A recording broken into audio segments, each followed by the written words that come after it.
Kali pertama dalam hidup saya mengunjungi, masuk dan menjadi bagian dalam katedral. Bagian dalam katedral sebuah gereja yang disucikan umat Katolik. Ajaibnya, tepat di depan saya berdiri pula masjid tempat saya biasanya beribadah.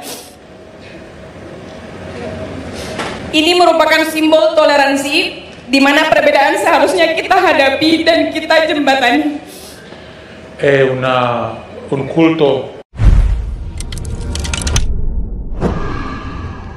Assalamualaikum warahmatullahi wabarakatuh. Waalaikumsalam warahmatullahi wabarakatuh. Alhamdulillahirabbil alamin. Hasbunallah wa ni'mal wakil, ni'mal maula wa ni'man nasir. Wa makaru wa makarallah wallahu khairul makirin. Kepada Bung Kameramen, kelihatannya ada sesuatu berita yang akan dibahas. Silahkan. Ya, Bu Alfian, ini kita perlu merespon fitnah buzzer Katolik nih Bung Alfian, yang mereka memotong video Bung Alfian dari YouTube dimasukkan ke dalam Instagram.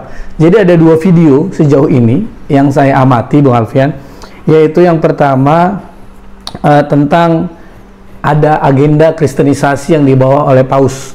Nah, orang-orang kafir ini menyebut Ustadz Alfian, Ustadz apa ini? Kok suuzon pada Paus? Itu lucu Alfian. Memang orang kafir ya lebih capek lah kita ngejelasinnya. Itu yang pertama.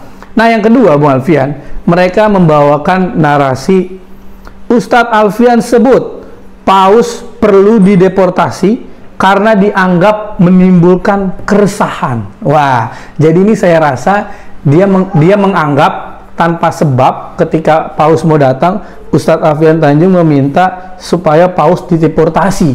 Padahal bukan itu maksudnya. Nah, Bung Alfian, gimana untuk respon awalnya? Silakan. Ya, yang jelas ini pembicaraan membutuhkan ketegasan apple to apple ya. Betul. Pertama, buat saudara-saudara yang mengkomplain-komplain, Anda tahu Indonesia ini negara mayoritas Muslim, jumlah Muslimnya mendekati angka 90%. Itu masih tercatat dalam badan statistik kita.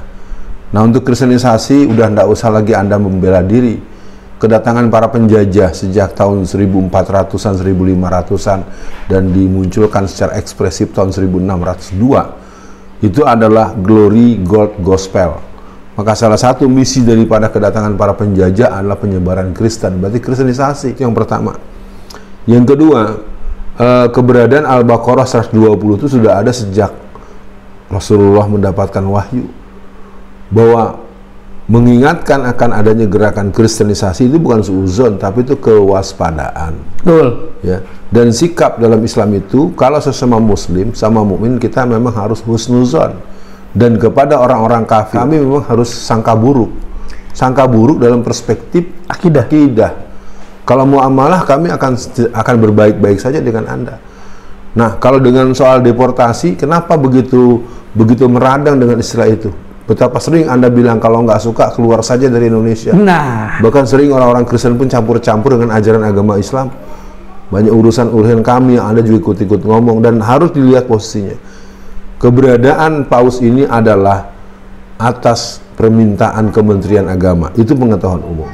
Tapi menghilangkan azan itu atas usulan Bimas Katolik, Bimas Kristen, yang kemudian mendapatkan legitimasi dari Kementerian Agama, wabil khusus Menteri Agama. Jadi kalau memang dideportasi, kata kuncinya kenapa? Ya karena tidak menyenangkan tuan rumah dan menyalahi suasana kebatinan mayoritas Muslim. Saya pikir kata deportasi itu tidak usah Anda bela-bela. Sekarang tinggalkan, buktikan bahwa apa yang Anda lakukan ini tidak akan membuahkan efek ke belakangnya. Kami hanya ingin mengatakan deportasi merupakan ekspresi daripada kekecewaan saya sebagai orang yang di lapangan sejak 40 tahun ini. Seperti apa Anda menjebak orang di kampung-kampung dengan Indomie, menjebak orang di kampung-kampung dengan beberapa kilogram beras, dengan bahasa kasih Anda, kasih-kasih yang munafik, kasih-kasih yang bermata dua, kasih-kasih yang bermata bercabang-cabang. Yang jelas buat pemirsa, saya Alfian Tanjung, pada tahun 2015 sampai 2020, saya wakil ketua Komite Dakwah Khusus MUI Pusat. Dan kami diantaranya menekuni bagaimana sistematisnya gerakan kristenisasi. memasuki tahun 2024, yang namanya blueprint, yang namanya grand planning Indonesia Emas 2045 sudah siap dari kalangan gereja. Kami sebagai orang yang berada di garda dakwah amar ma'ruf nahi munkar ingin mengatakan kepada seluruh kaum muslimin, Anda tinggal memilih mengikuti Allah dan Rasulnya atau mengikuti cuan-cuan yang disampaikan dan diberikan oleh orang-orang seperti mereka. Itu respon awal saya, Bung. Ya, Bung Alfian, memang kalau kita melihat framingan mereka ya sebetulnya receh aja, Bung Alfian. Ya, seperti misalkan Alfian Tanjung resah minta Paus dideportasi.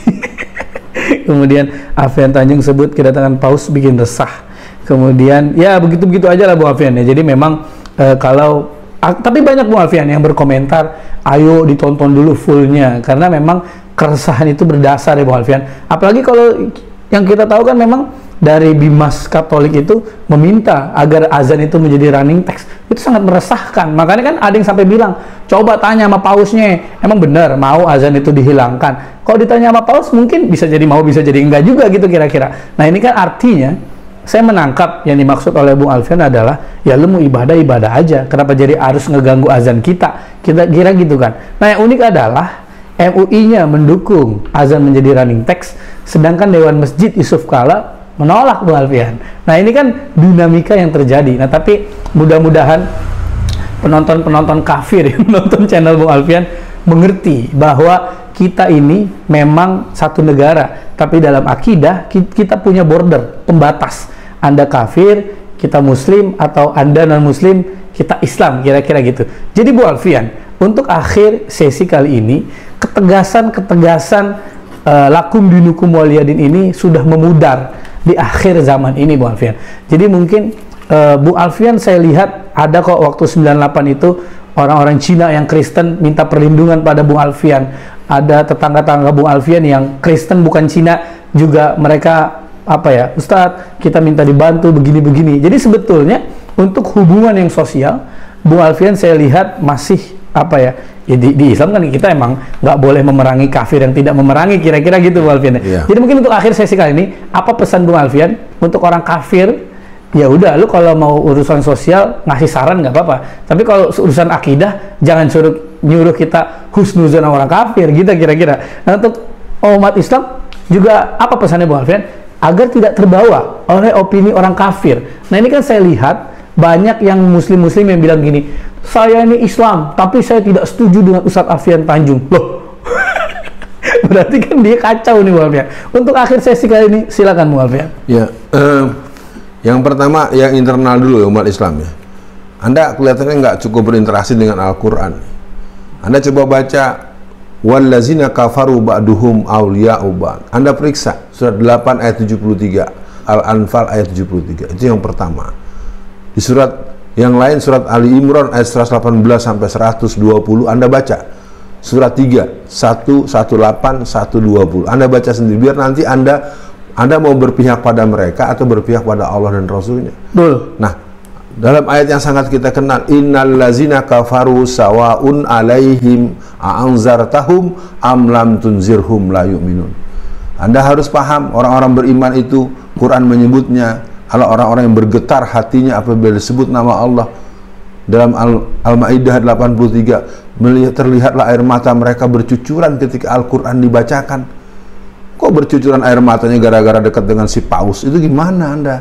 Di mana keimanan Anda? Ini serius, dan saya tegur kepada semuanya, siapapun Anda. Dan yang terakhir adalah, ini mungkin gara-gara juga jauh-jauh hari, Bung kameramen, ketika Al-Kafirun, kita tidak boleh mengatakan kafir. Betul. Ya. Qul ya ayyuhal kafirun, katakanlah wahai orang-orang yang non-muslim, kan begitu. Itu ngawur. Dan itu pernah menjadi satu hal yang dikomandangkan terus-menerus. Itulah sebabnya mungkin seluruh kaum muslimin, kita tidak ingin memaksa orang lain masuk Islam, tapi jangan jebak kami dengan terminologi eufemisme yang Anda buat. Sekali lagi, saya Alfian Tanjung bukan baru kemarin berdakwah di jalan Allah. Secara keilmuan, secara praktek, secara empiris, saya terus akan belajar dan belajar.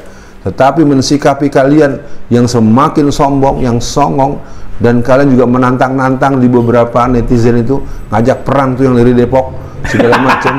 Lu ntar disentil saja sama anak-anak Laskar Depok, lu nangis loh. Ya, yang jelas termasuk juga suruh datang tuh Alfian ke NTT, nanti digebukin di sana. Loh, mana kasih kalian? Kok udah ngancem gebuk? Katanya ajaran-ajaran kasih, belum apa-apa yang ngegebuk orang.